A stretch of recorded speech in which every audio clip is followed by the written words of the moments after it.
Hi everyone. So it seems that I've made a mistake. Facebook seems to have removed the feature to be able to live stream in landscape mode, which is very unfortunate. I'm not sure what I'm gonna do now. Hi Mary. Hi Angela.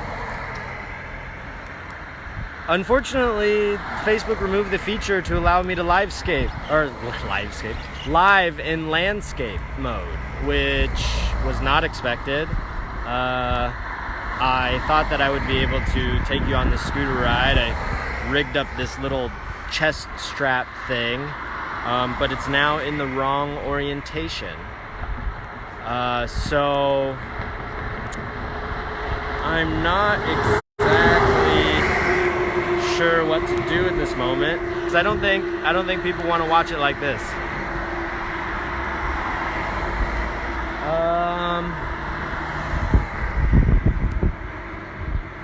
Man, hi Angela. I can't exactly take you on a scooter ride sideways, and I'm not really sure how to rig this up. This was a bit of a hassle that I did not expect. Do it anyways. You think doing it sideways like this is still okay? I'm afraid that the comments will kind of cover it. Hi Kaizen. If you think it's okay to do it this way, we can. I will turn my head. Okay. All right, we'll do it. And then I guess when we get to the walking portion, we can go back to portrait. So just give me a second. We're here on the highway up to Alishan. You can see it's another gorgeous day, but we will get above the clouds, hopefully. I mean, it should take about 45 minutes, so you'll be turning your head for a long time. But hopefully you can get a good view, and then maybe we can turn this around in post, maybe, I don't know. Very unfortunate that I can't do this in the right orientation, because I even did a test run and everything, but I guess I didn't use live to do it. So it'll take us about 45 minutes, we'll get above the clouds, we're gonna climb about 1,000 meters into the mountains. We're going towards the tea fields today rather than the suspension bridge, because the weather looks better in this direction.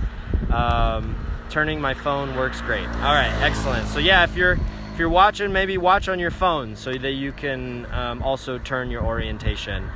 I'm going to put you down for a second, and I'm going to put on my little strap here. You guys can look at the sky for a second. I hope everyone's doing well. It's a little cold here. We're about to have a holiday tomorrow. Tomorrow starts a 4-day weekend here in Taiwan.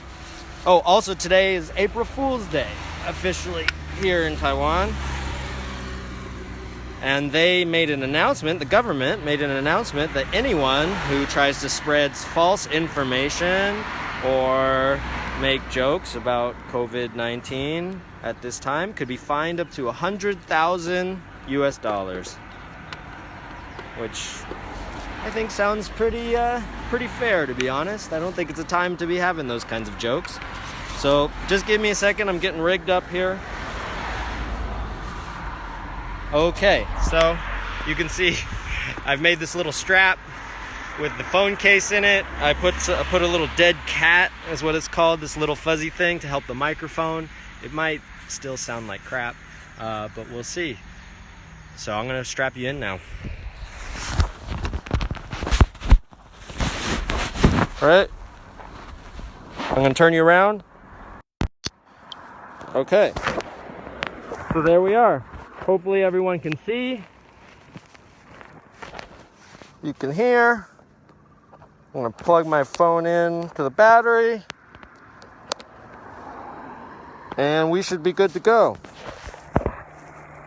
It might get a little loud.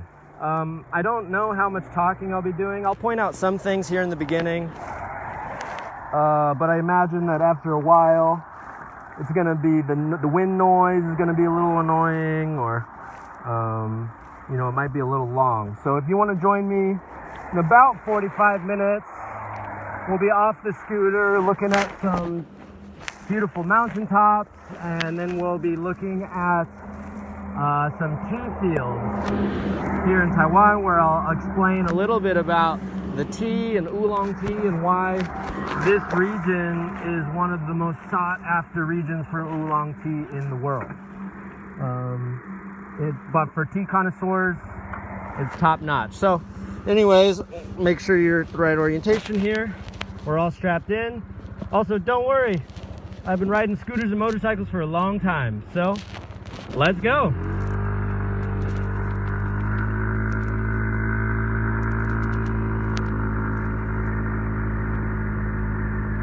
Now, if the wind noise is too annoying, if I were you, I would just throw on some relaxing tunes and just enjoy the ride. Hopefully no one gets car sick or motion sickness as we get further into the mountains, but we'll see. We're still at the base of the mountains. Out in the distance, behind that fog, are some of the highest mountains in Taiwan, including the highest mountain in Taiwan, a peak called Jade Mountain. It's one of the tallest mountains in East Asia, actually, even taller than Mount Fuji.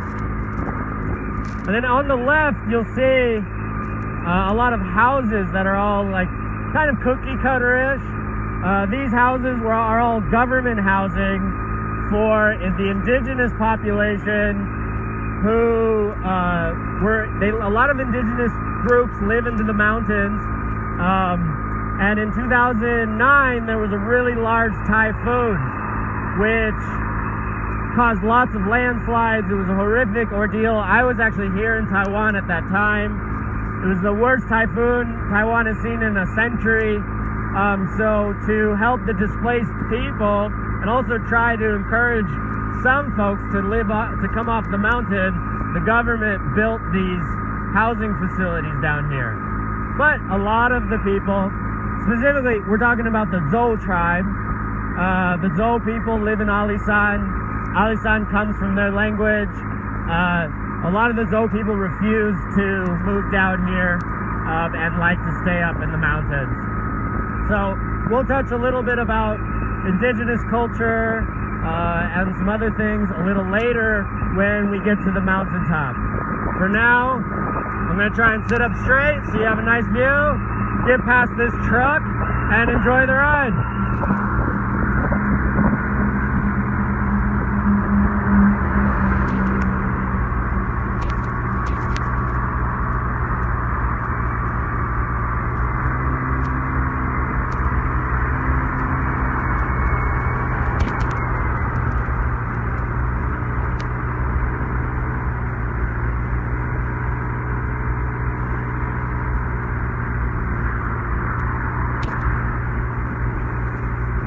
You can see on the left, but there's a large abandoned factory here.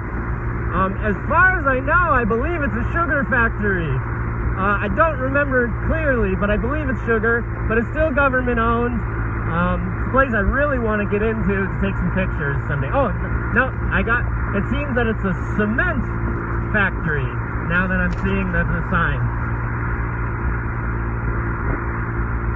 Also over here on the right, is a really famous little park area for couples to come relax, picnic, and on a clear day, the mountains are right behind us, or right in front of us rather. You'll see in a moment when we get through to this little town at the base of the mountain called Chuko. Also, as we're going, you can look at the trees. When we get into the higher elevation, you should be able to see the remainders of the cherry blossoms. Cherry blossom season just happened, and there definitely should still be some blooming.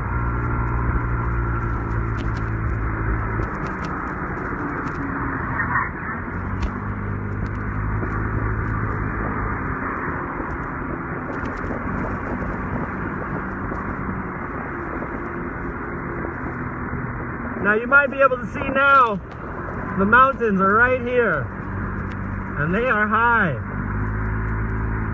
This little town is called Chukol. It's a wonderful little town. I love coming here.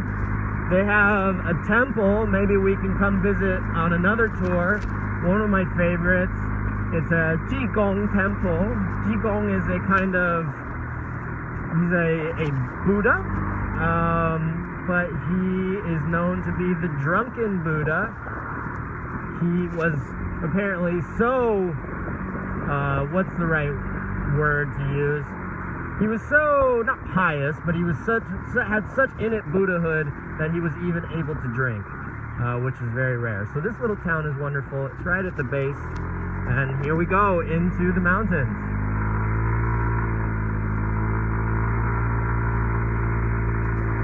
I'm not sure how clear your field of view is, but as we're going, we might see some monkeys jumping in the trees. It's actually an animal that I forgot to mention on the last tour when Siko was asking a question about what animals are special to this area. Taiwan has a very special, well, I don't know about very special, but it has a certain species of is it macaque or macaque? I'm not sure. Called a Formosan rock macaque, and which is kind of a funny term. And you can see them up here in the high mountains. We sometimes see them jumping between the trees or crossing the highway.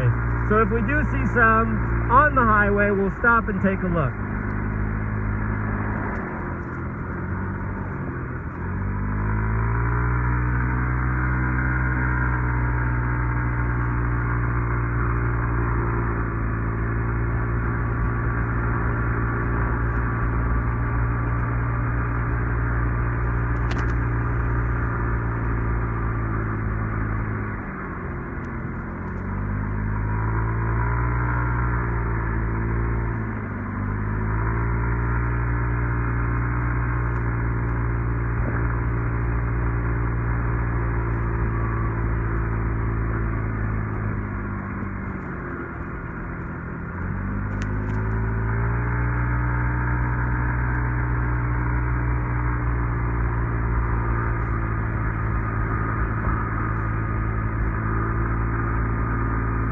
You might see that we're already starting to break above the cloud cover here. When we get to our first destination, like I said, in about 40 minutes, it should be nice and sunny, and we'll be looking over the valley of this mountain range, the Alishan mountain range. Alishan is actually not just a single peak, but the name for this whole range of mountains here. Now it seems we might get stuck behind some cars here for a while, which is a bit unfortunate, but what can you do?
Don't typically like to cross. I like to follow the traffic laws.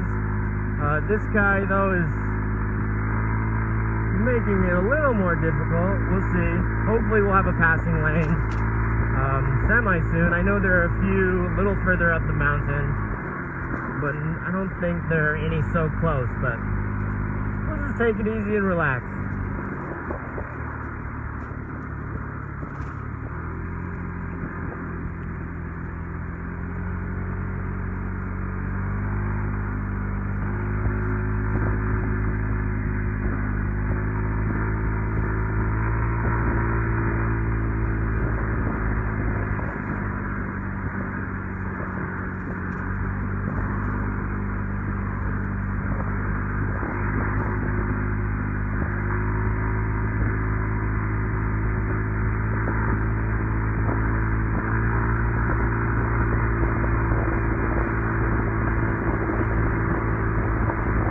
really disappointed about the whole landscape thing. I felt so prepared.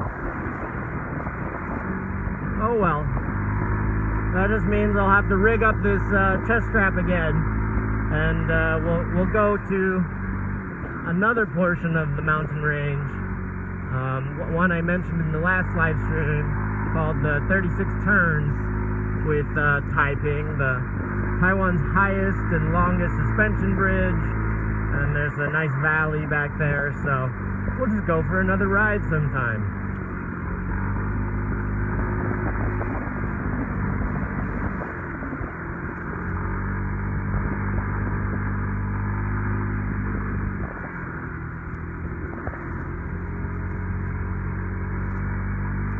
By the way, if it looks like we're going really fast, we're not. We're only going about 40 kilometers an hour.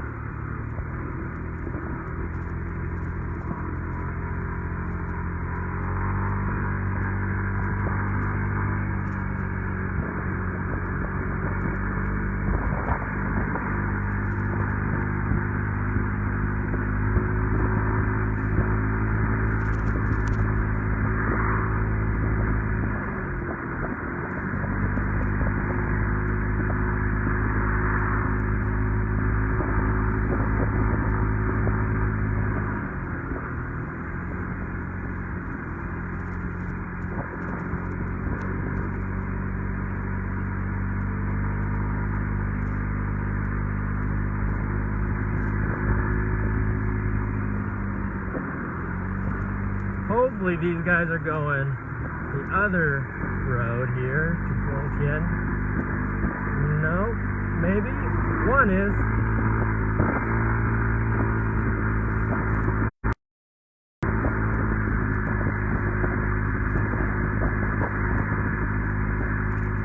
Now you might see on this sign, it says Alishan, 49 kilometers.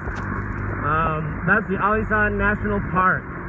Gorgeous, gorgeous national park. Maybe we can go on a tour there as well.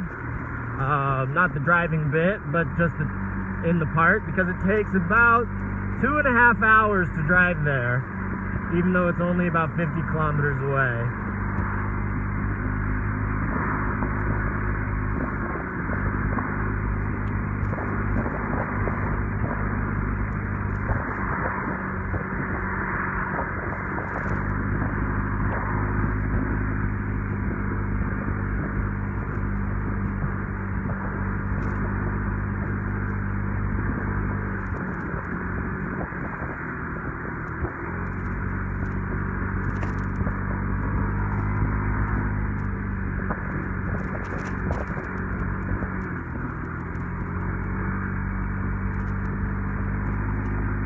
One thing I have to be aware of is the people behind me. Sometimes they will get frustrated with a scooter taking up this much space and like to leapfrog each other.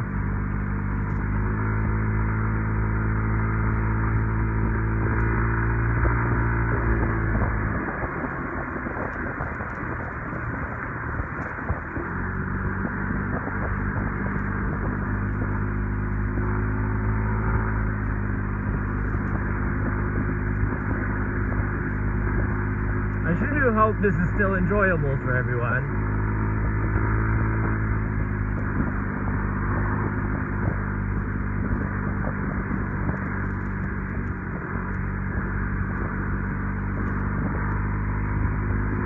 I honestly couldn't sleep again last night just because I was so excited for this trip.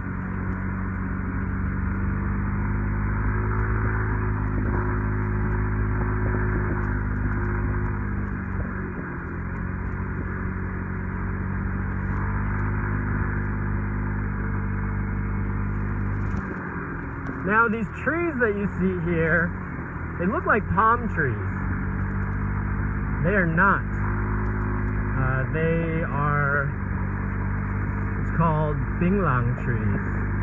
Binglang, a lot of people call it betel nuts. I'm not sure if that's the right pronunciation. I often say betel nuts. but whatever. Betel nut, betel nut.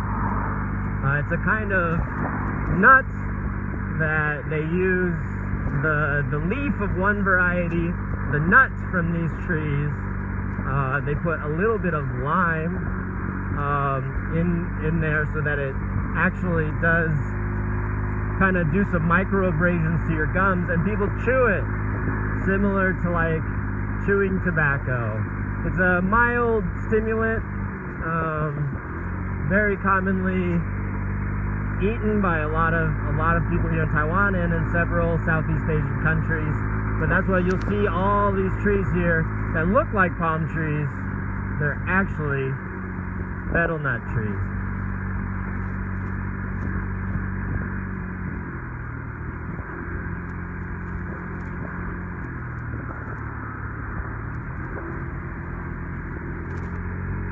You can see all those trees along the mountainside there.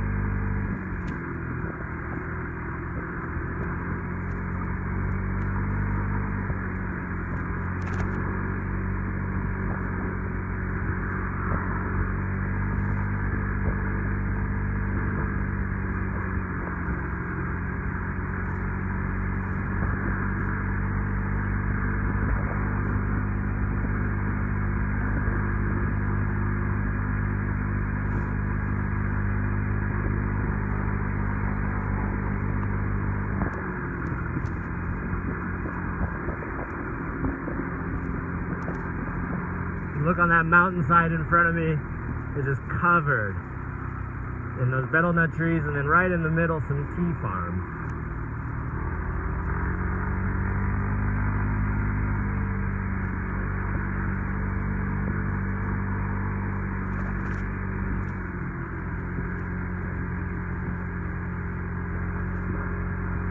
To be honest, the Binglang trees are a bit of an issue because they have very shallow roots. And when people plant them in these large farms, it causes erosion, which can lead to some pretty nasty landslides and heavy rain or typhoons.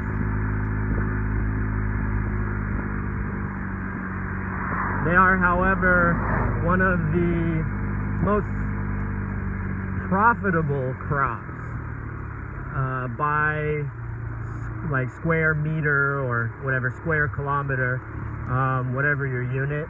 They are one of the most profitable things to produce. So there's obviously a huge monetary incentive to do this.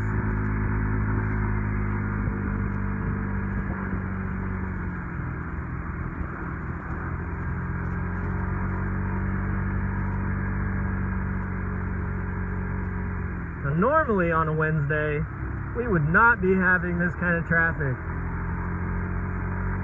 But with the holiday tomorrow, people are getting up into the mountains early.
Now this area, especially as we get a little higher, but Alishan is very famous for a couple things. More than just the tea and its beauty. It's also was how should I say this? Trying to focus and talk. It is the national park is a very special area because that was actually the area where the Japanese built a train, a high mountain train. In fact, it's one of the only narrow gauge high mountain railways still in operation today. It operates as a tourist service. I mean, it's transportation for people now, not for lumber. But it was built to go up and get these cypress trees at the top of the mountain called hinoki.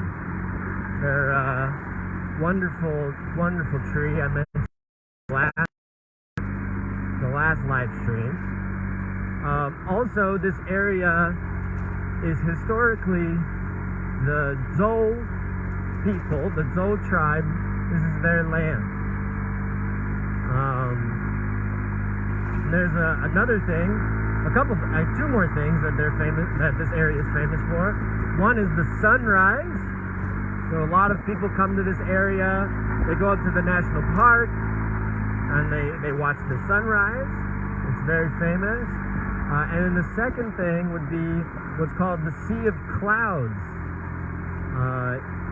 Particularly for sunrise, that you're at a high elevation and the clouds will kind of settle in the valley below you and the sun will come up over the top, and it's absolutely gorgeous. However, right now is not the prime time for that. The prime time would be in autumn and winter. A lot of people, especially a lot of photographers, make their way all the way up to the Alishan National Park to try and catch a sunrise over the Sea of Clouds.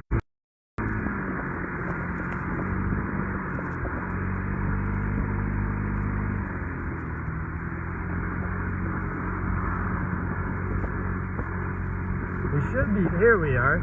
There's a passing lane. Hopefully some people take the chance to get ahead of this bus.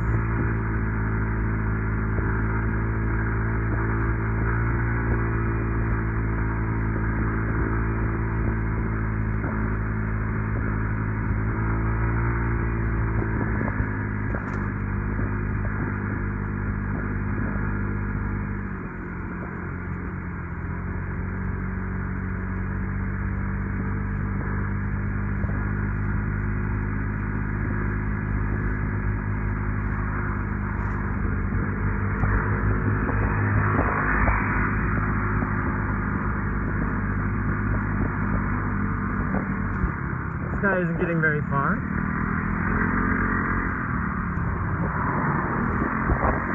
And there we go. He's gonna probably pass here in a moment.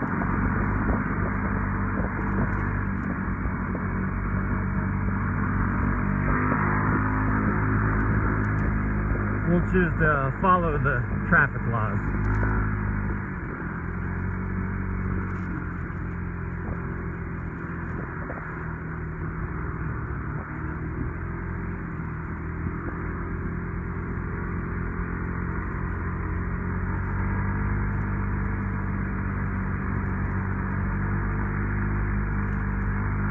Guy is trying to give me a chance to, or is he just turning? No, he's just turning. Okay. Let's hope this car goes for it. Nope, they did not.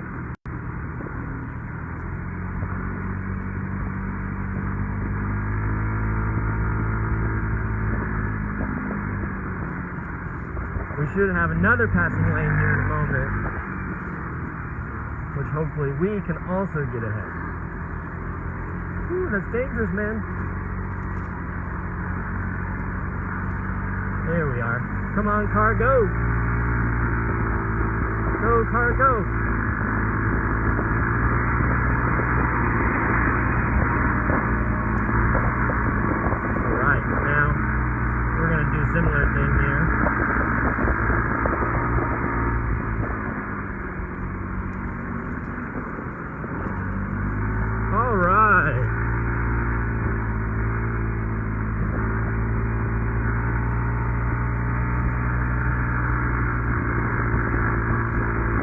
in front of us, you might see these little deer statues. This area, and pretty much most of the mountains in Taiwan, have a kind of Formosan deer.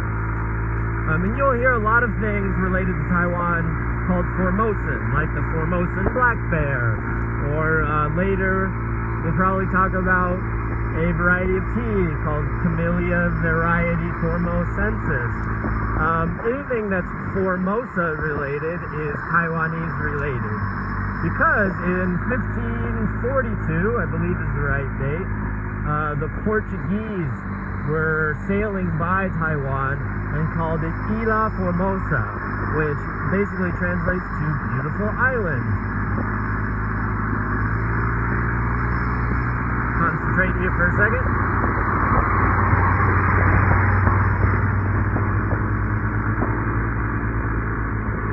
So you'll hear Formosan tea, or Formosan this, Formosan that. This car is trying to pass me. Ay, ay, ay.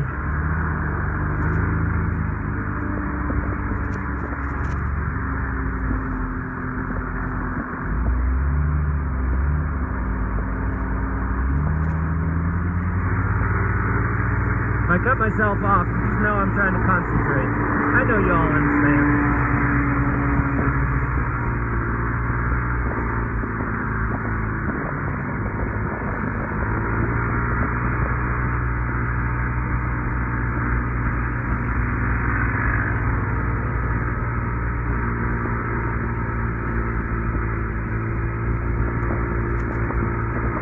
Just a little bit.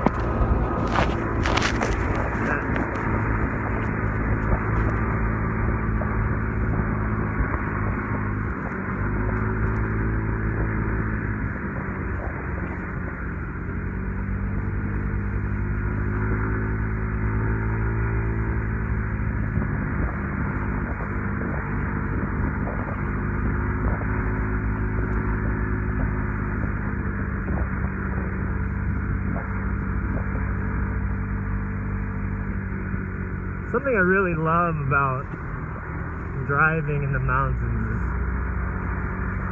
just, obviously when we're not stuck in traffic, the air is just wonderful. It's crisp, it's clean, but not when you're stuck behind a bunch of cars.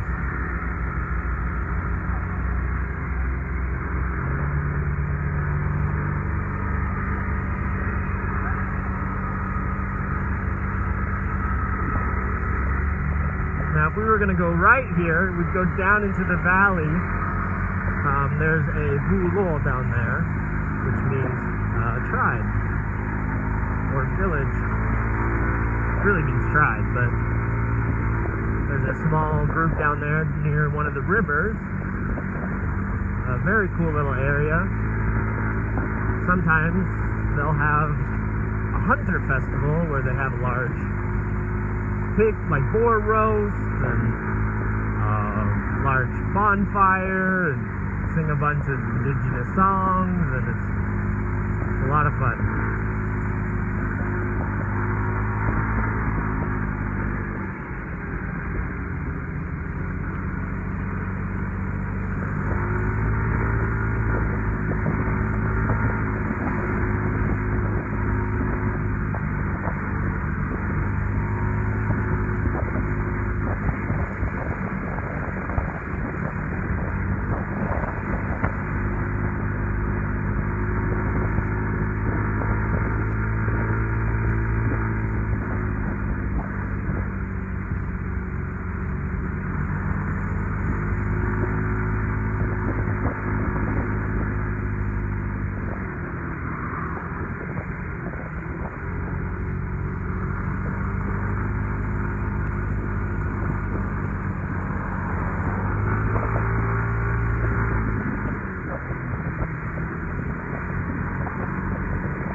Someone's barbecuing. Smells good.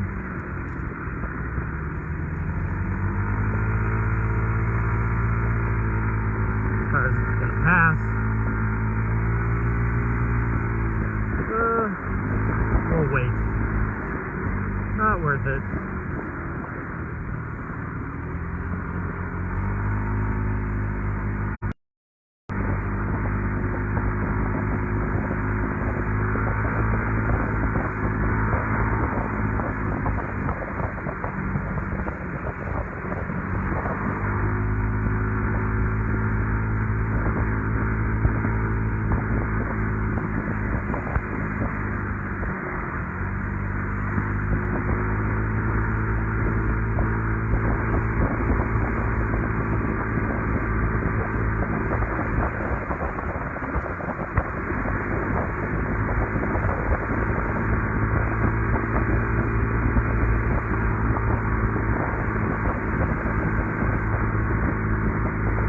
We're getting pretty close to our first destination, which is, I'm not going to turn my body, but if you can see around this turn, there's a peak in the distance there. We're going to go to the top. In most cases, you need to hike, but thankfully, I know a little shortcut where we can drive. When I was doing the location scouting for Boardwalk Pictures, the producers of the Netflix street food program, one of my tasks was to scout for places to watch sunrises. This is one of them, and obviously I wasn't going to have my crew hike up the mountain, so I had to find another way to get up there. And if you see on the top, there is a radio tower, so that means there's definitely a way, and thankfully I found the way. So we're gonna go up there, and as you see on the mountainside, you'll see a lot of tea fields. In this area is when it starts to become the more famous area for tea. We should be at about 1,000 meters or a little more elevation now, which any Gaosan Oolong, which means high mountain oolong tea, must come from over 1,000 meters in elevation.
We're gonna go up there.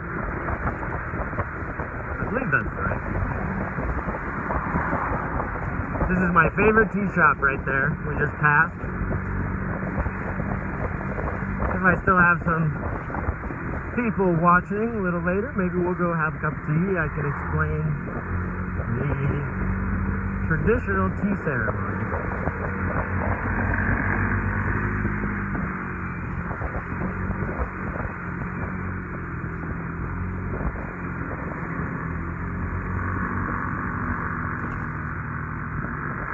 So again, abiding by the traffic rules.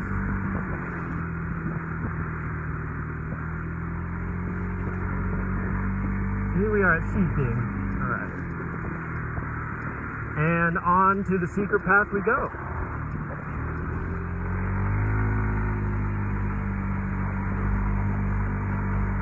when we came up to here to film, I was given a B-roll unit with a driver, a PA, a DP, a camera, and they were saying, go shoot.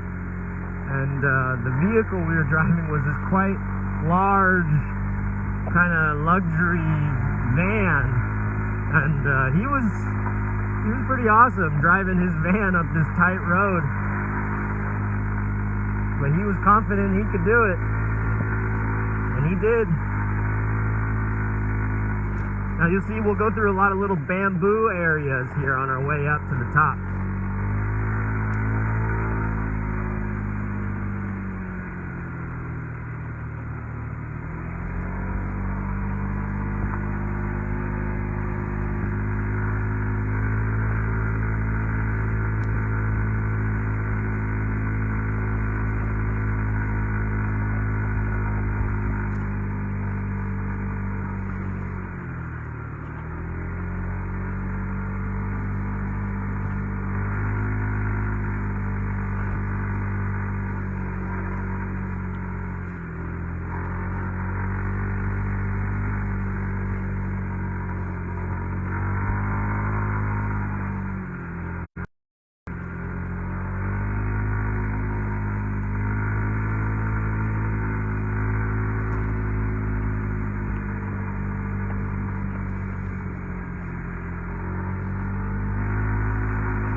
Imagine living here. How cool would that be?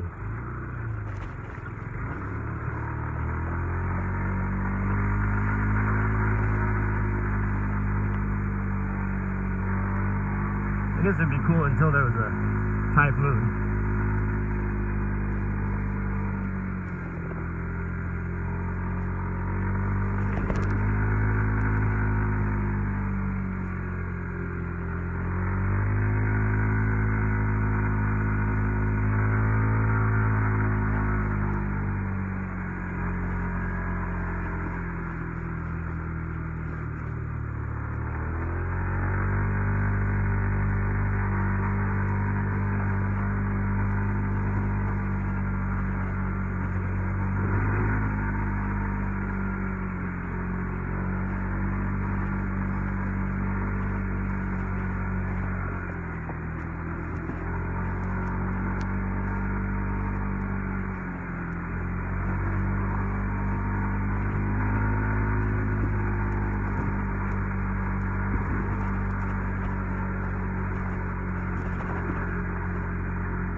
I was hoping the sun had pierced through a little more by this time.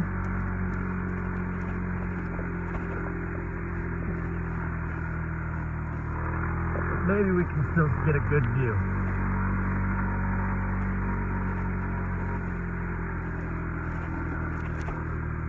And when I first came up here several years ago to now, it has become quite a popular little area. I'm always surprised how many people come up here these days. We're gonna just, a little bumpy for everyone. We're just gonna park down here.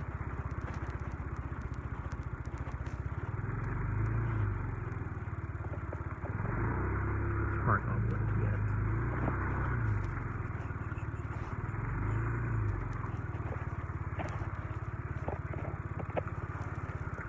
Okay, first destination, Chiayi. Probably gonna put on my mask if we get close to anyone else, just to make them feel safe. But it doesn't look like there's many people. Alright, I'm unstrapping now. See if anyone is still here.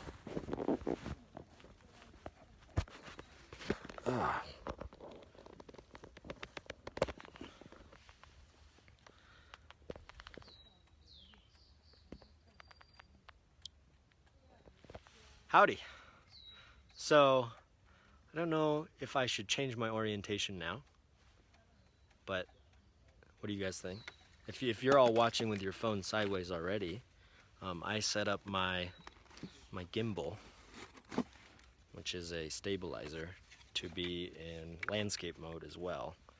So if you're okay with it, I'd like to keep it this way, and I can give you a better viewpoint. Give me a second, and I'm going to put this in.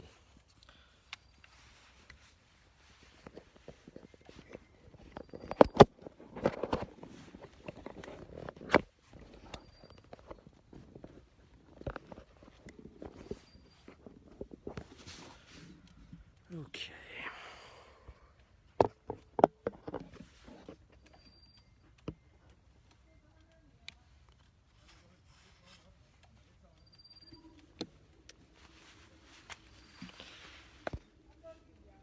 Okie dokie. Hi everyone. I don't know who's watching still, but I hope that the ride was somewhat enjoyable. We will go back down that mountain in a little while. But let's see if we can see some mountains and some landscape.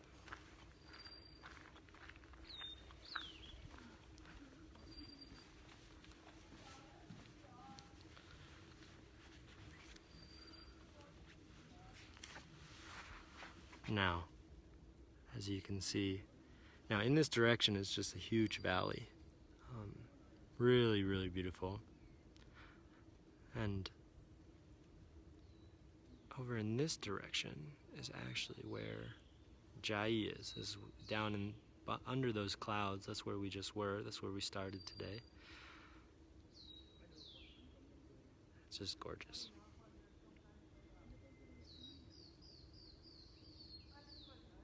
So I'm just gonna kind of let you enjoy it.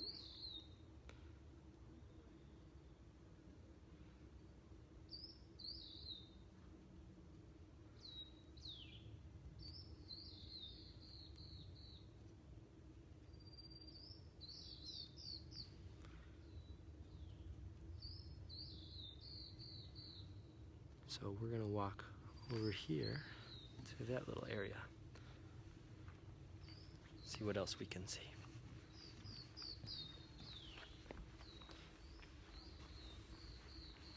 And after watching last time's video, I found a second-hand gimbal, handheld gimbal for my phone, so everything should be a lot more stable now.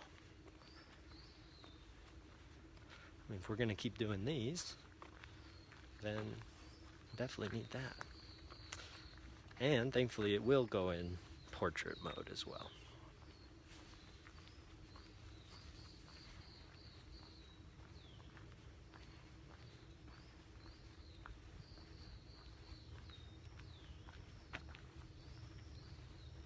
So normally you have to hike up here. There's like 3 of these pagodas, like this one, all the way down. What's awesome, which I love, is a lot of people will hike up some hot water, or not hot water, they'll hike up some water and a burner and their teapots, and they'll just sit up here and relax.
So we actually, when we filmed, we came up here,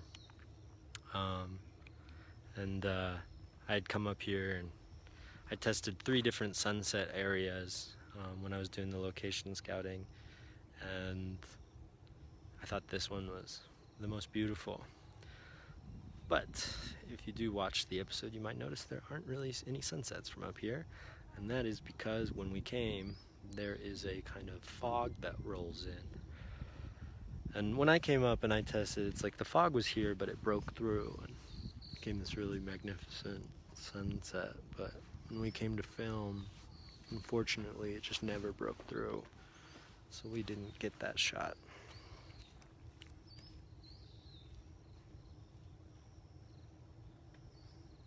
But it's sure gorgeous right now.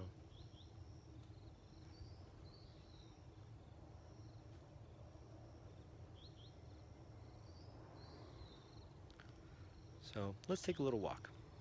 We'll go down these stairs a little bit, and you can hear me huff and puff on the way back. I'll just give you a sense of where the some of these tea fields are.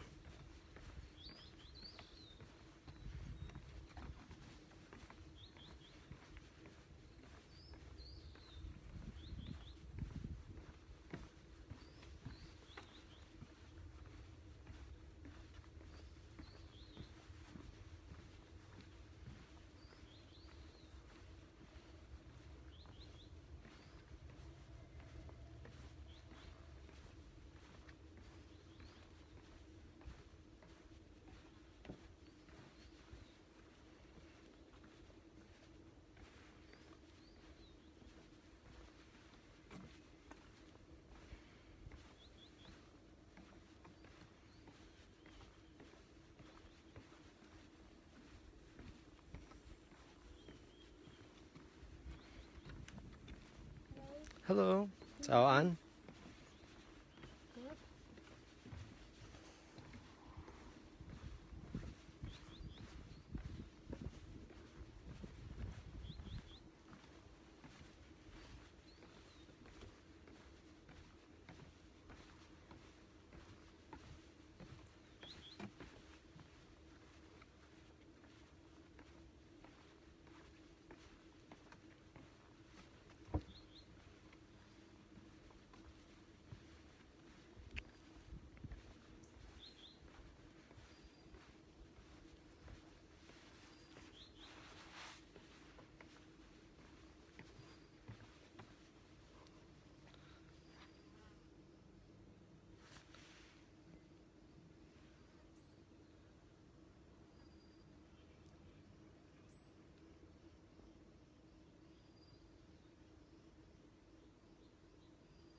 You can see dotted down here these different terraced tea fields.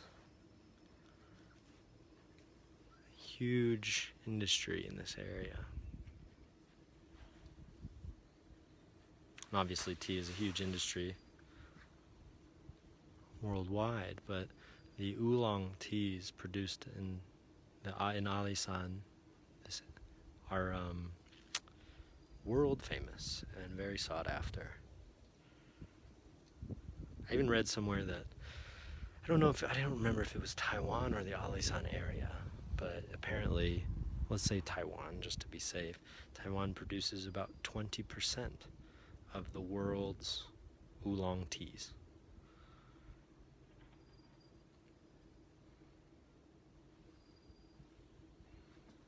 So we'll go down one more little terrace here.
can see this is all bamboo.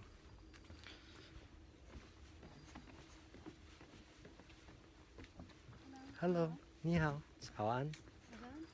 Hi, 早安。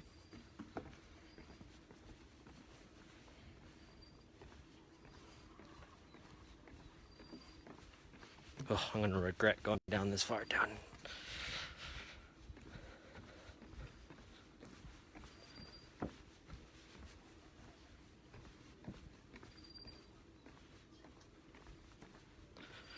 Once again, I apologize for the orientation. I will fix that for the next time. It seems that we'll just have to do everything in portrait.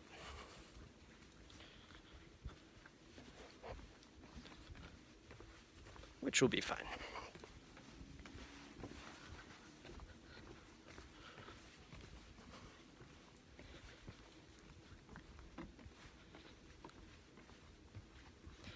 A lot of hiking here in Taiwan is like this, where there are staircases,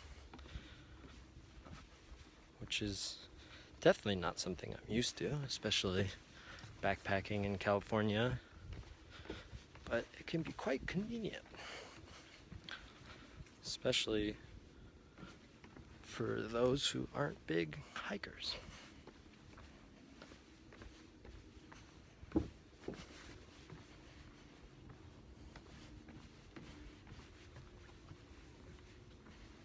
Alright, so here we are at the second pagoda.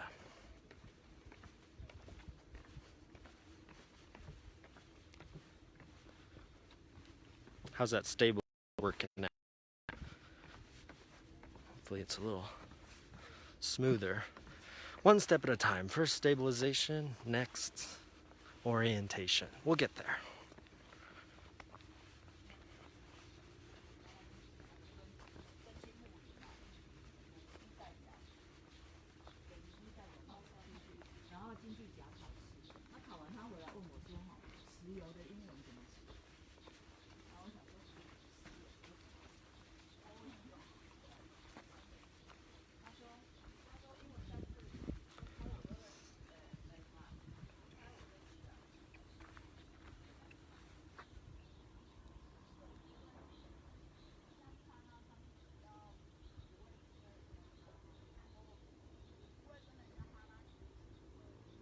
So down there, that's where we were just a little while ago, down there on the road.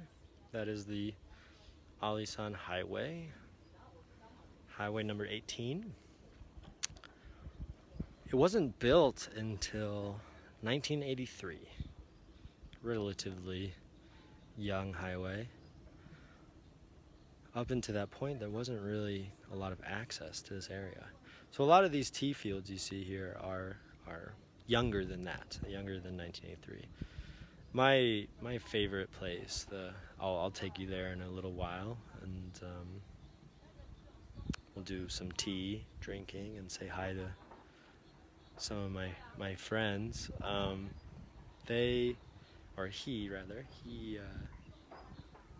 He went around Taiwan studying under different masters, for free, learning how to do tea production, because his parents lived in this area and he knew this highway was being built, and so he was one of the first tea farms here.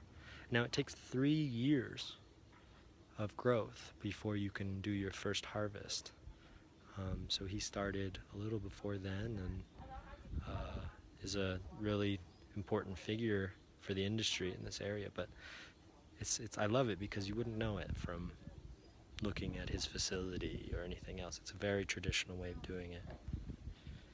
Now I'm not sure if you can see, but do you see, I'm gonna use my finger here, do you see a little dot right there? That is somebody, it seems to be harvesting weeds, picking weeds. She's doing something down there. Now's not really the picking time, so it looks like she's just pulling weeds.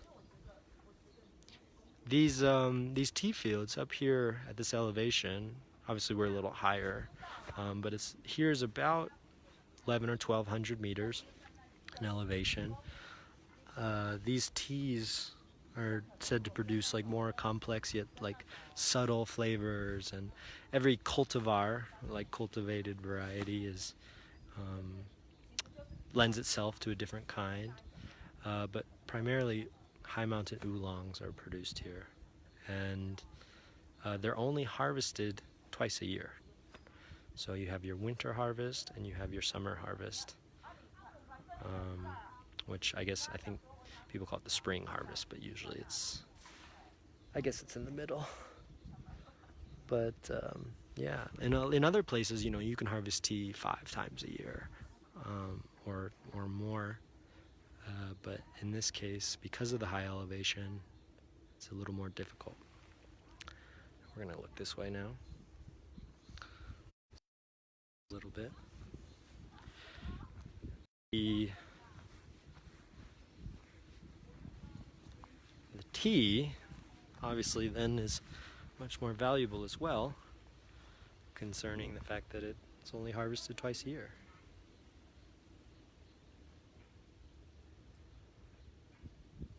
People get very, very serious about their tea. In fact, all the best teas, are usually accounted for before they're even harvested.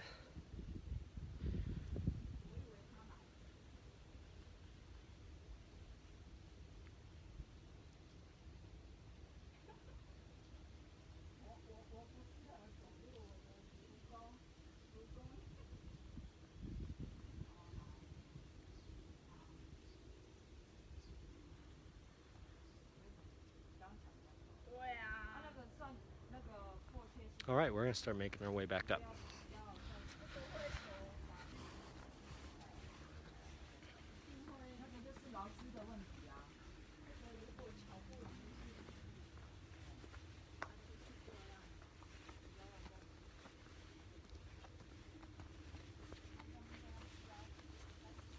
Hopefully I don't huff and puff too much.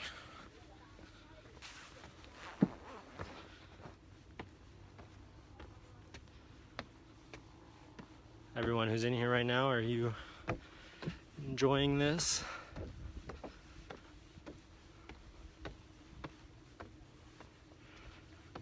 I hope so. Let's see, do we have any comments? I see Anthony says, great job, thank you. And Anthony as well says, kind of reminds me of, how do you say that, Baguio in the Philippines? I'm not familiar with that, but I'll have to check it out. I'd love to go more to the Philippines, but I've only been to Cebu and Bohol. You have such a knowledge of the tea fields. Thanks, Marilyn. There was a period where I did take people up here to introduce them.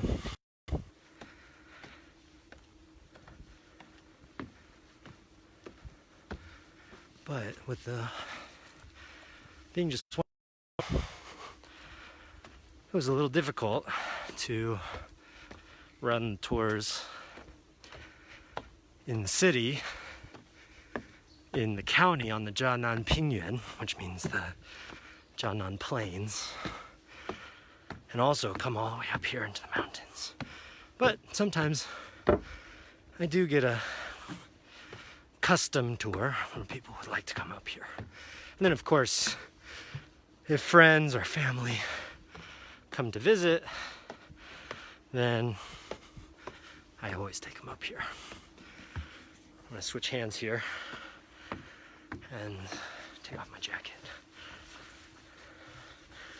It's about 20 degrees Celsius here right now, which it's so weird to forget like what Fahrenheit is and feet and stuff, because I use metric all the time now. But I think That's about 70 Fahrenheit. Let's see. Fun, thank you. What's the weather? Thanks, Mary. I'm glad you're enjoying it. Sure do miss you. The weather is foggy, as you saw, but it's supposed to be sunny this afternoon up here. We have thunderstorms coming, I think, in about 24 hours, maybe 36 hours. Some thunderstorms are coming. And also, the holiday is coming, so I thought we would do this before both of them arrived, because I also will be social distancing and staying away from crowds during that time. Let's see. Love this read. Thank you so much for taking this adventure. Doing a great job. Thank you, Riley. I really appreciate that, man. I'm glad you're enjoying it.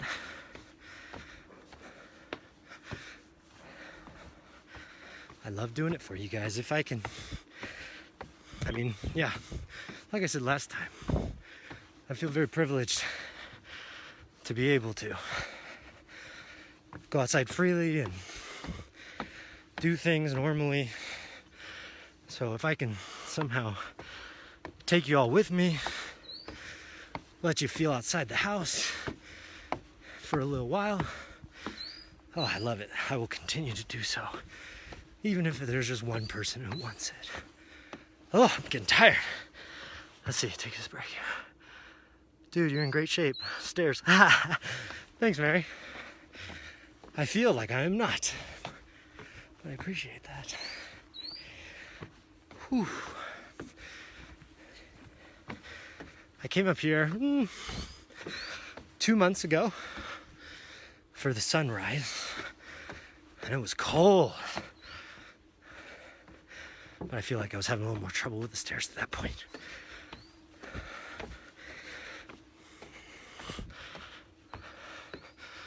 I do have a pic of this area behind us, the one that we were looking at, the mountains back here.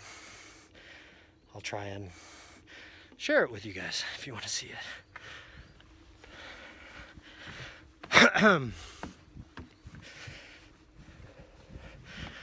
Whew, almost there. Who likes to drink tea? And if you do, what kind of tea do you like? Black tea, green tea, white tea, yellow tea, oolong tea, pu'er tea, Assam, Ceylon. What do we like? Whew, we made it.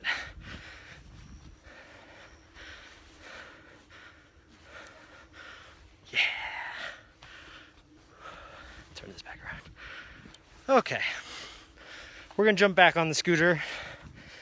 Go visit that tea house I'm talking about for a little while. I'll show you a tea ceremony.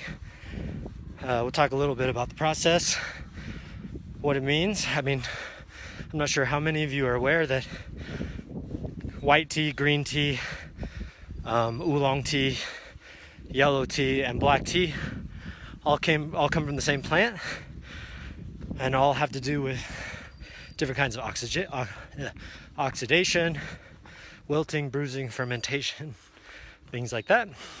So we will talk a little bit about that. Marilyn, you like black tea? Excellent. Cool. Okay, so excuse me for a second while I strap up again. I'm gonna set you guys down and turn this off so you guys might get a little wonky here. Whoop.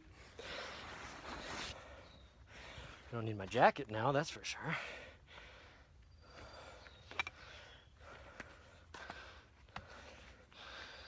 Hoo, hoo, hoo.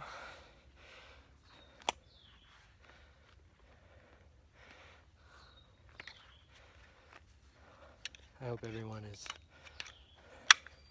staying sane. It's absolutely crazy time. Thank you for this tour, but I have to jump off. Oh, I'm glad you enjoy it, Marilyn. No problem. It's my pleasure. It's amazing. I can't wait to see the next one. Well, I can't wait to have you join us. Speaking of, if anyone wants something specific, just let me know. If you have an interest in anything in particular, I can take you to see it, even if it's just us. If you want a private tour of some kind, I'll even gladly do that. Just anything to let you guys have some peace. It's very, very nice for me too, because you know, my friends and family, those of you watching, are constantly in my thoughts, because I often feel quite powerless, or have. This offers me a little bit of relief as well, but I felt quite powerless. You know, my grandfather's 94 and has asthma and lives in a care facility where they've had 8 cases.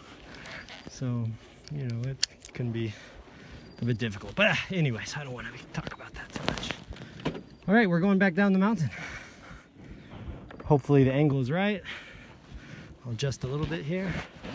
Hope you enjoyed Ping. Now, if you do watch this Netflix episode again, after all of this, they did use a shot from up here, but it wasn't a sunset. When we came up, we basically just got fog, and there's a point where Grace goes to pray in the temple, and right before that there's some B-roll of rain, and there's a shot of just pure fog, and that's actually from up here. Here we go.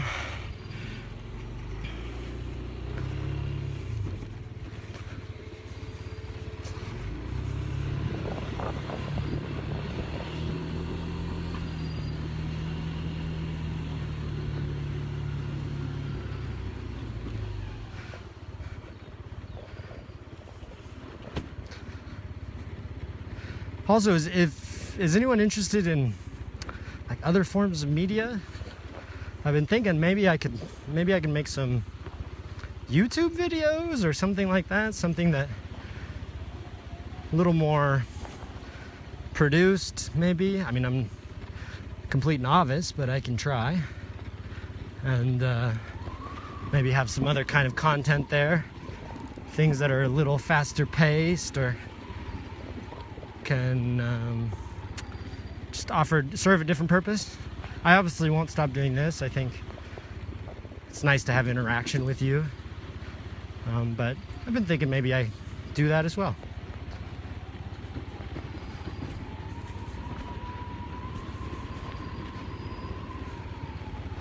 Ah, the blue truck. The Taiwanese blue truck is a classic. I've always wanted one. They're so multi-purpose and small and fun, but those are like the work trucks out of Taiwan.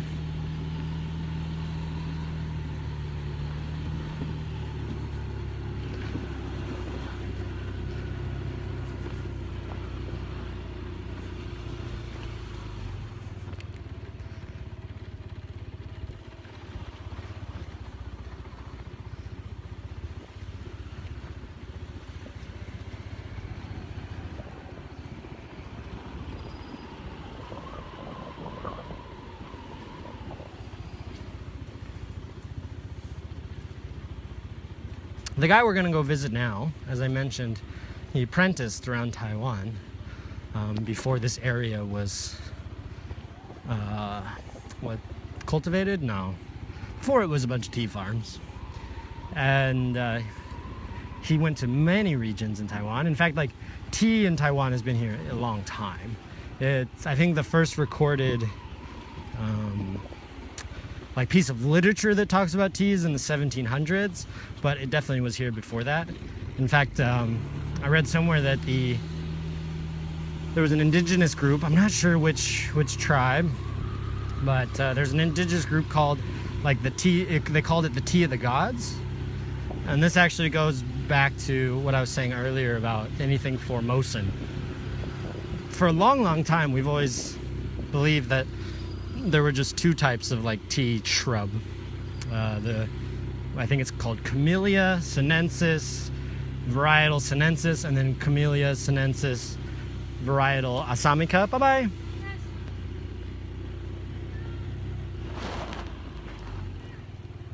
Sama?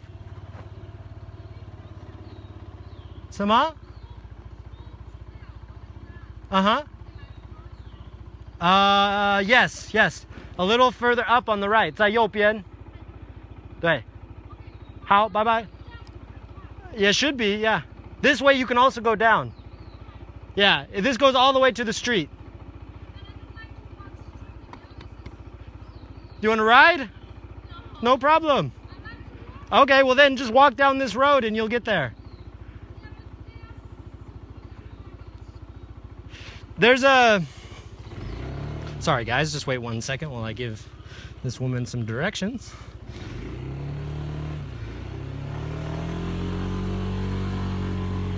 There is a small trailhead, yes, a little bit up this road. You passed it on the right. On the right? Yeah. Okay, but it's going down. I believe so. I don't often hike. I usually drive my scooter. Okay, great. Yeah, but it should be there. Yeah. If you somehow do get lost, if you just follow this road, it will go all the way down. That I know. Okay. I'm looking for that small one. It should be right. Should be up on the right. Yeah, not very far. Thank you. You're welcome.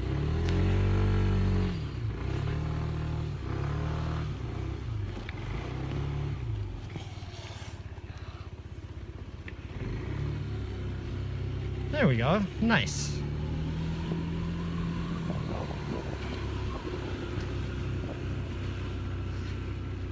Or here. Oh, maybe this is the trail she's looking for. This might actually be it. Maybe I'll go let her know. Where's this trailhead go to? No, this only goes up. I don't think that's the one she wants.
Let me pass.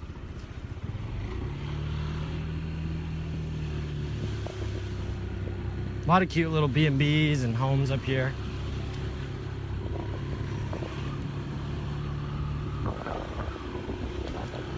There's a Zhou Bulo, or again, tribe, like a tribal village, I guess I should say.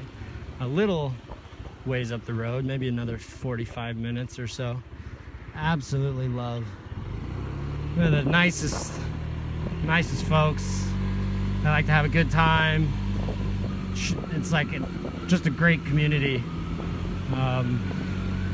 Maybe we'll go up there and visit them one of these days. There's this little village where it's called Little Switzerland, and it has these really amazing cabins. Oh man, it's just gorgeous, absolutely gorgeous. All right, here's our tea shop. Let's see if they're home. Should be. It's been a while since I've been up here.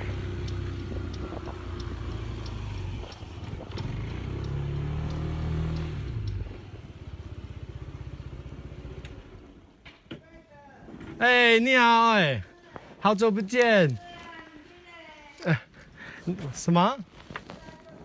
哦，这没有，我今天直播，现在直播。对呀、直播啊，对。So here we are. 你可以说 hello。Hello，你好。你好。你在直播我们鞍山的风景。对，我去那个延平的有没有上面，对。是哦。对。我还在直播。对。我们就在这直播一下。可以吗？我们的生活美，我们的差不多可以直播。Okay, 我可以做直播吗? She's like, I can introduce everything here. You can see that she's picking through the tea here. Black Right? tea. Yeah. Oh, black tea. 对 Black tea.，black tea。Black tea. Yeah. So this is actually an interesting thing. 我跟他们讲. In Chinese, black tea is actually red tea. It's called Hong cha. Hong means red. In English, we call it black tea. But so this is their facility. We have these traditional drying bins here. All these little trays you see here are where the tea will oxidize or ferment. Up here is an explanation. So basically, pick the tea, sun dry the tea, so that wilts it a little bit. Then it's bruised to begin the oxidation. It's put on these trays, oxidized. Then, depending on the type of tea, it can be roasted. All of the teas are heat treated in some way to stop the oxidation and fermentation. Then they're rolled, squeeze all that excess moisture out, and then they are. I think this is the roasting part here. This is just the drying part. And then they're put in the bags. And so the leaves end up as these little tiny balls, tiny little balls for the oolong tea that are typically 3 of the top leaves. So with tea, it's only the top like new buds of the tea plant that are picked. So these are the areas that we were just in. Some really beautiful photos. And then Chiayi City for what it looked like up here. So it says, wow, this place looks awesome. Would like to visit. Can you share the address? Of course I can. These guys are amazing. They still do some of the tea traditionally. So if you see this machine here, this bottom plate rotates and it basically twists the ball tighter and tighter and tighter to get excess moisture out. But they also do it like traditionally hand wrap tea. And so when I've brought guests up here, we will do that and have a kind of DIY class where we hand wrap it and it ends up looking like a ball like this. It's quite a beautiful place. And see, here's their little explanation. And the boss, this isn't a terribly flattering photo, but he's a very, very nice guy. And then this is his wife. 有客人吗？没有。是朋友吗？你好。你好。你好。嘿，今天做啊？你们去爬山？对啊，爬山啊。哦。They're hiking. She's like, what are you guys doing? Oh, they're like, we're hiking. And so maybe I'll introduce you to a little bit more and we'll come back.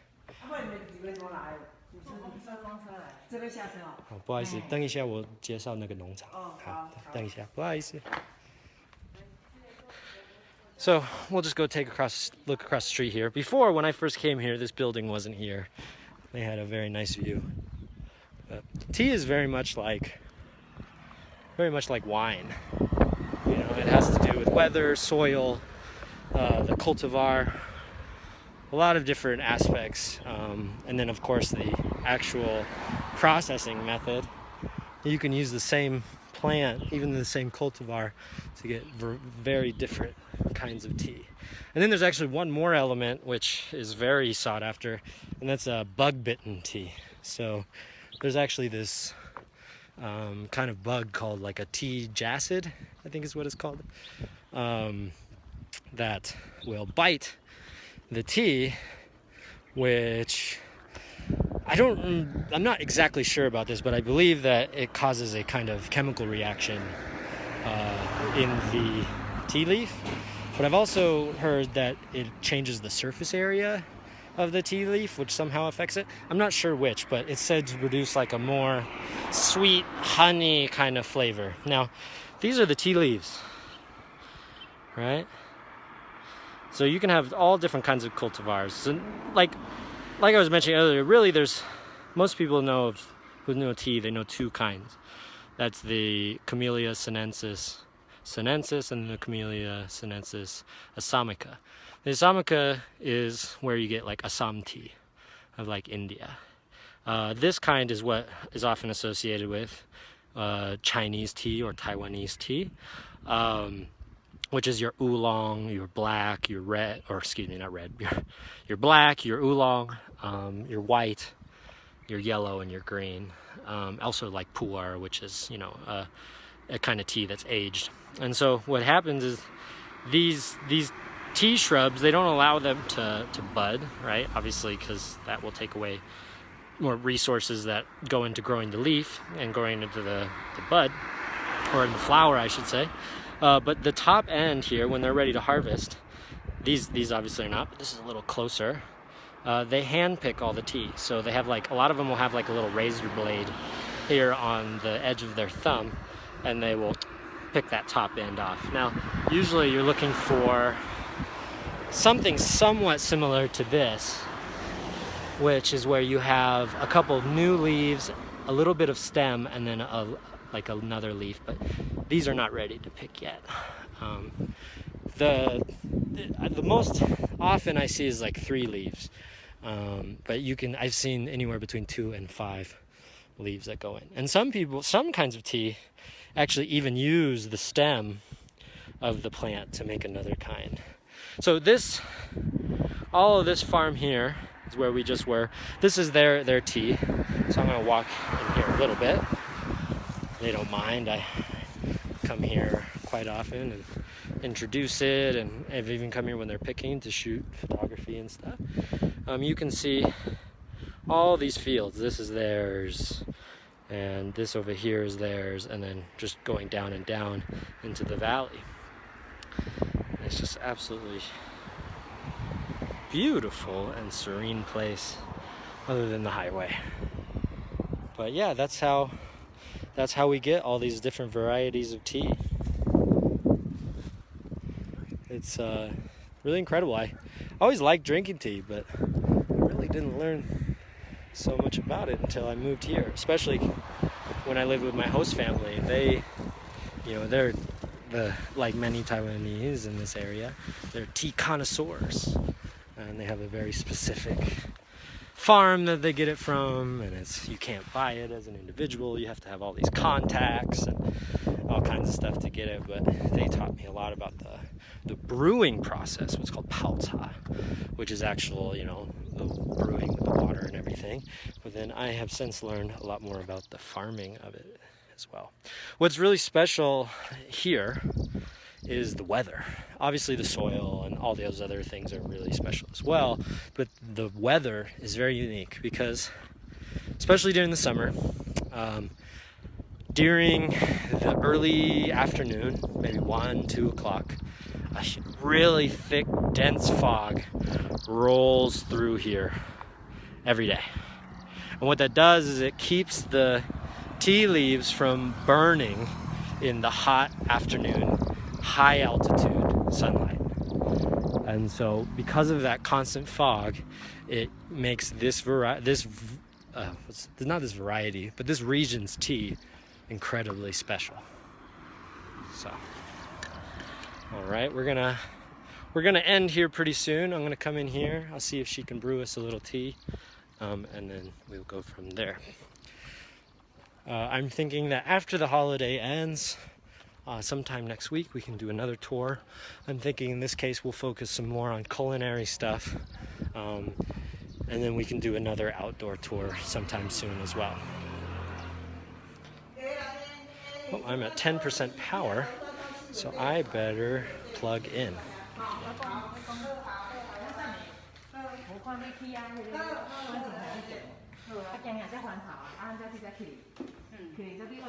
Can泡茶吗？可以吗？好。I said, can we brew tea? And she said yes.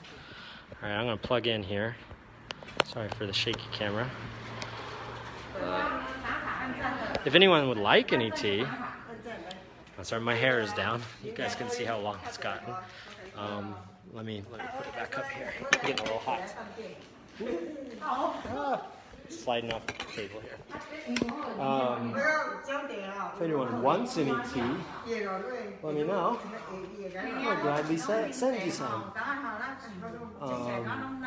These guys make a bag tea. It's a black tea. So Marilyn, you said you like black tea. These guys sell black tea in bags, so you don't have to know the whole process to do so. Let me get my stabilizer if we're gonna sit down and watch her brew tea.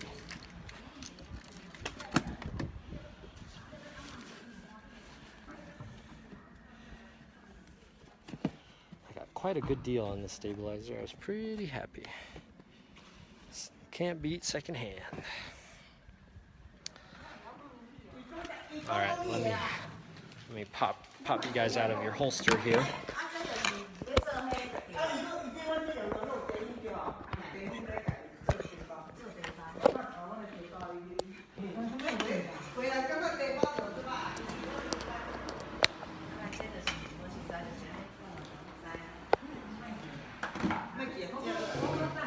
Oh.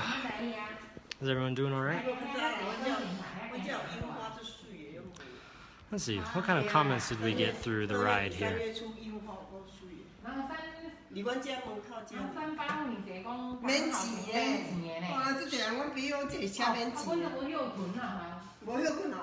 pretty fun.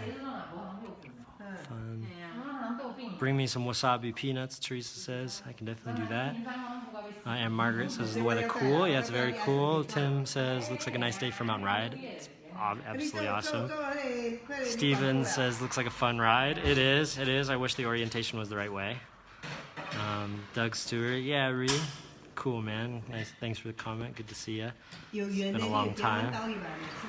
It's been a long time for all these guys. It's really nice to have so many people coming in and saying hi and checking in. I hope you're all doing wonderfully. I'd love to see the market, the wet market. Yeah, we can definitely do the wet market.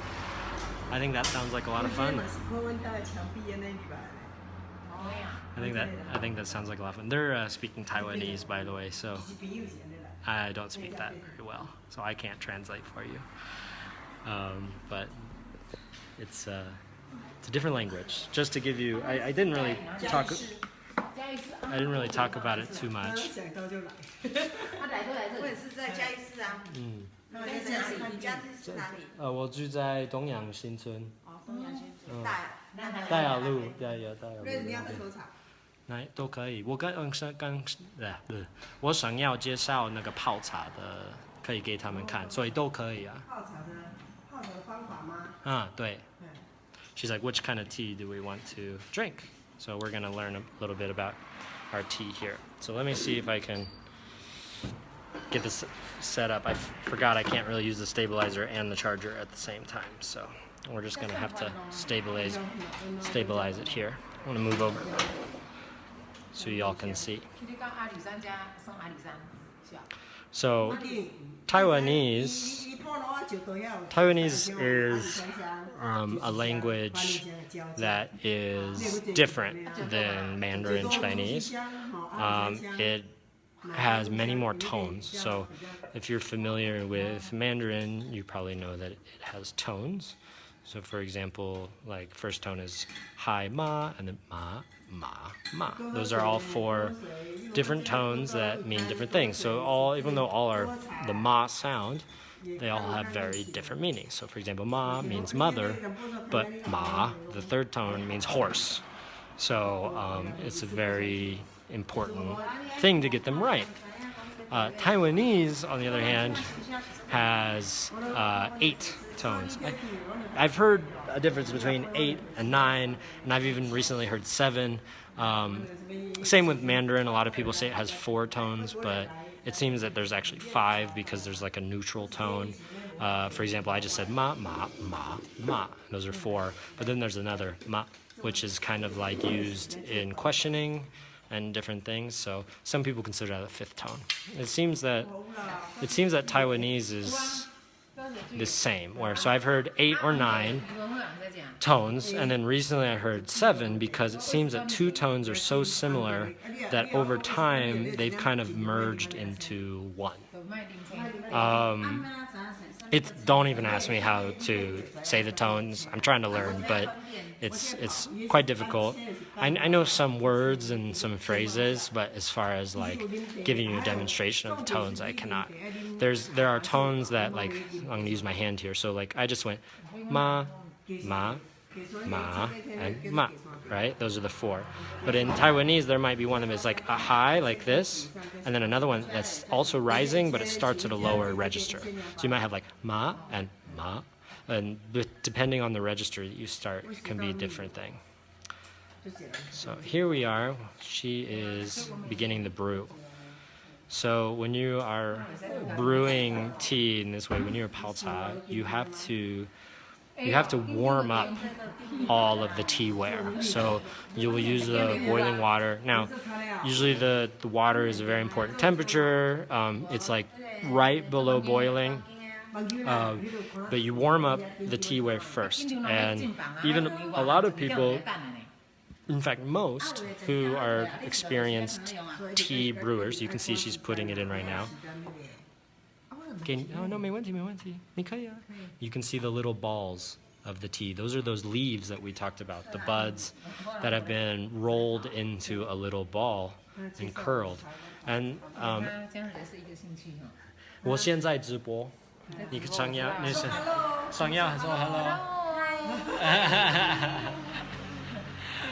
hello？ 你们有一个房店吗？还是我们没有？有饭店。哦，真的吗？嘉义市吗？啊，在哪里？你去找我，我们可以给便宜。哦，谢谢，好 ，OK。They have a hotel. These 2 joining us have a hotel down in Chiayi City. I can get their information later. But so you see that the first thing, notice that it doesn't brew for a long time. Very, very little time. And what she does is, look how clear that is. We're not going to, a lot of people don't drink that. A lot of times people, the first round, they just use it to warm up the equipment even more. In this case, we're gonna have some smell, maybe. Let's see. It looks like maybe not. She's just warming it up with it, like most people do. Everyone has their own kind of ways to brew tea. Some people are very serious about it. Some people, have their own way of doing it. It's up to your own discretion. She actually, it's funny. One time I asked her if she'd be willing to make a little video demonstrating it, and she didn't really want to be the authority on how to brew tea because she's like, I don't really care about the formality of it. She's like, I just have my way of brewing. And so we're warming it up, right? You'll notice that it's brewing in there. A typical tea can go anywhere between 5 and 8 rounds of brewing.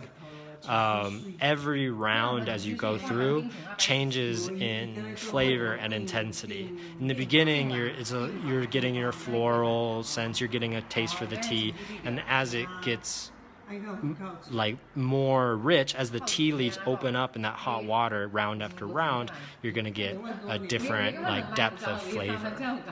And so as I said, it's very similar to wine. You have a lot of aspects, especially was it terroir, is that what it's called? The soil and everything is also very important, along with the cultivar, the brewing process, the fermentation, oxidation, roasting, all these different things all are taken into account here, as well as the brewing time.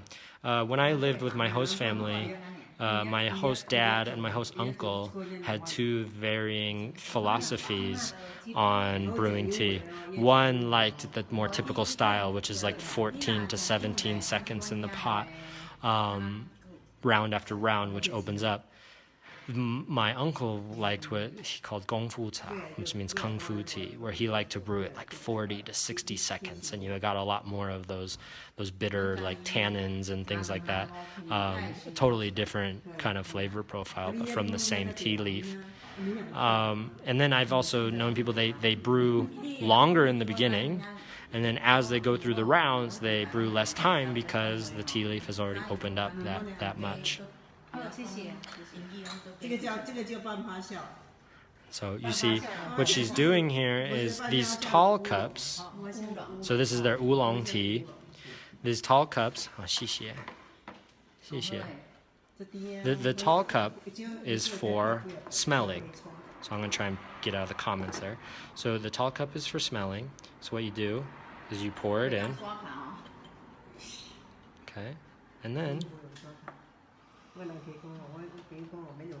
so nice. You can like, first you get a lot of floralness, you get sweetness, and you can, on the subsequent smells, you get like that smokiness from the roasted nature of it. It's super nice. And then you taste. Now, I've even known people similar to wine where they like oxidize it in the mouth, like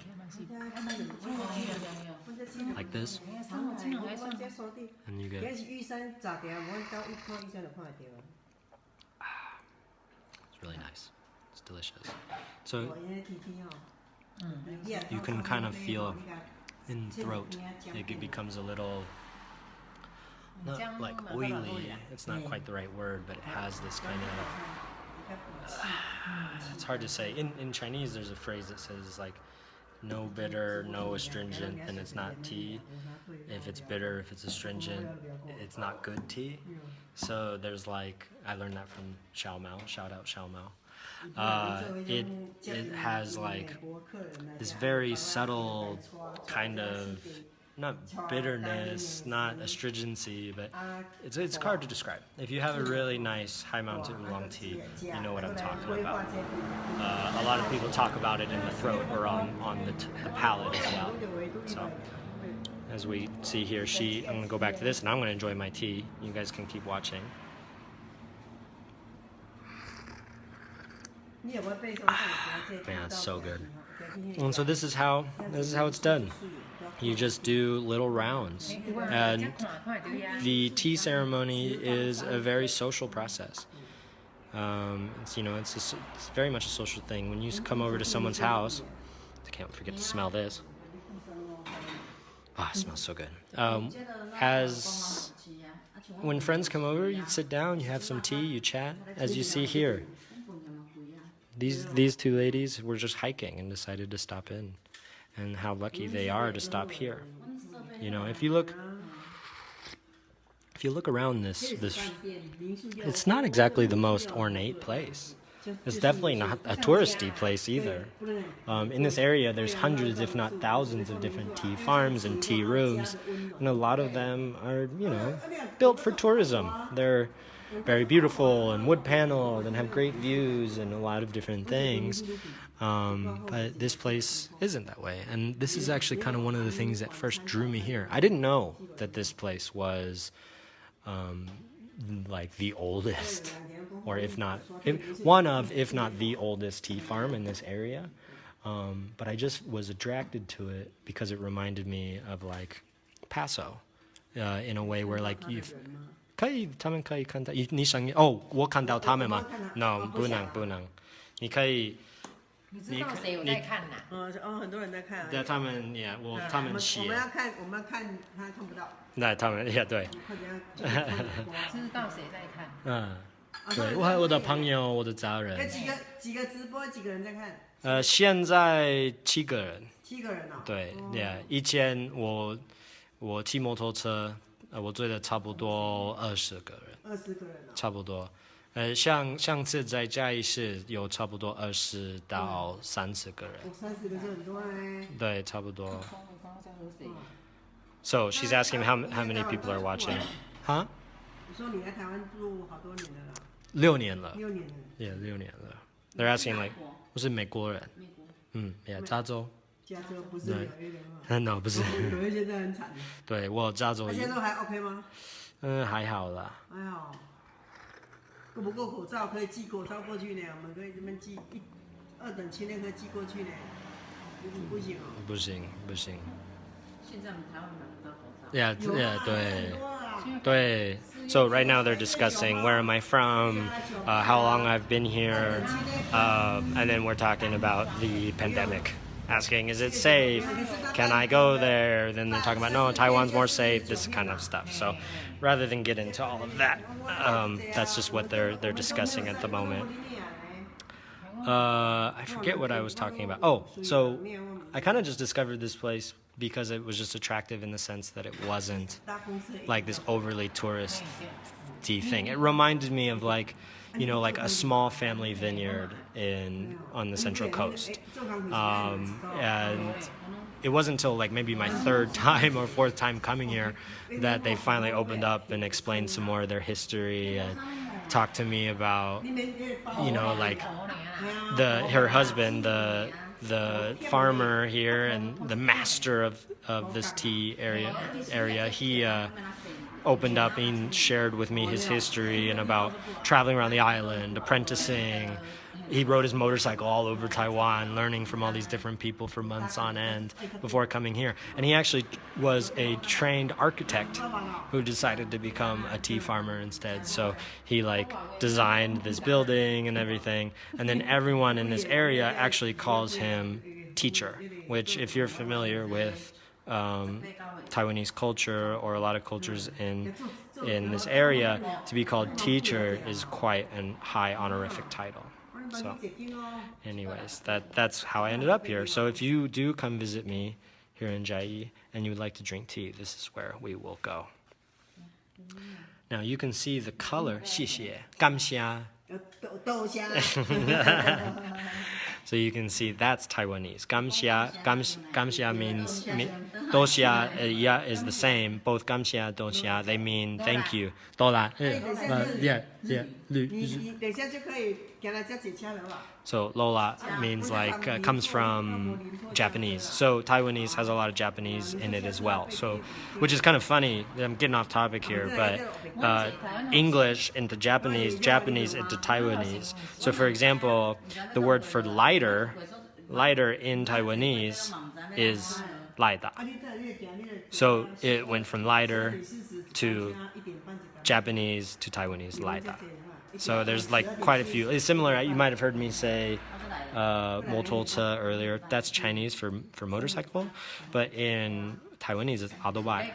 So autobike basically means auto bike. So it's a fun language. Anyway, so gamxia and doxia mean thank you in Taiwanese. If you really want to get a good smile from someone, you can always say gamxia or doxia instead of 谢谢, especially down here in southern Taiwan. Let's see, Taiwanese is originally from Hokkien and been localized. Yes, Angela, I'm aware of that. It's a very, very special language. You probably would be able to understand when they speak in Hokkien if you speak Taiwanese, but find there are only slightly different based on my experience. Yes, definitely.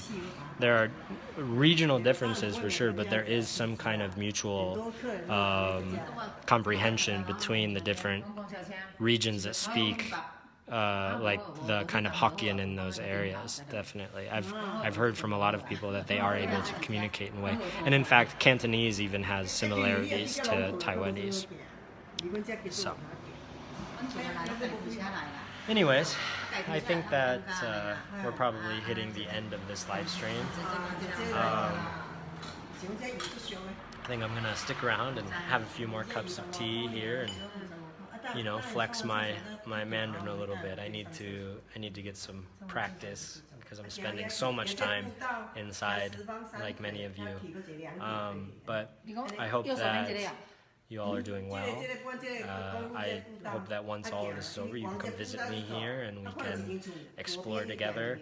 And like last time, if you would like to touch base one-on-one, have a video chat, I would absolutely love to catch up and talk and just spend time together. So just let me know. I'm around, and I hope that you can join me for the next live tour. If you have any special requests, such as Mary, who wants to go to the wet market, I can definitely facilitate those things. In Taiwan, like I mentioned last time, we're very safe. So while I still have this opportunity to take you out with me, I will absolutely do so. So let's see, have a cup for me. I'm in so long tea like you're having. Have a safe drive back. Thank you, Amy. We've never met, but it's such a pleasure to have you joining us, and I appreciate that. People who love Chiayi, they hit close to my heart for sure. Thanks, Reed. So much fun traveling with you. Thanks, Mom. I appreciate it, and I love taking you with me. So, bye everyone.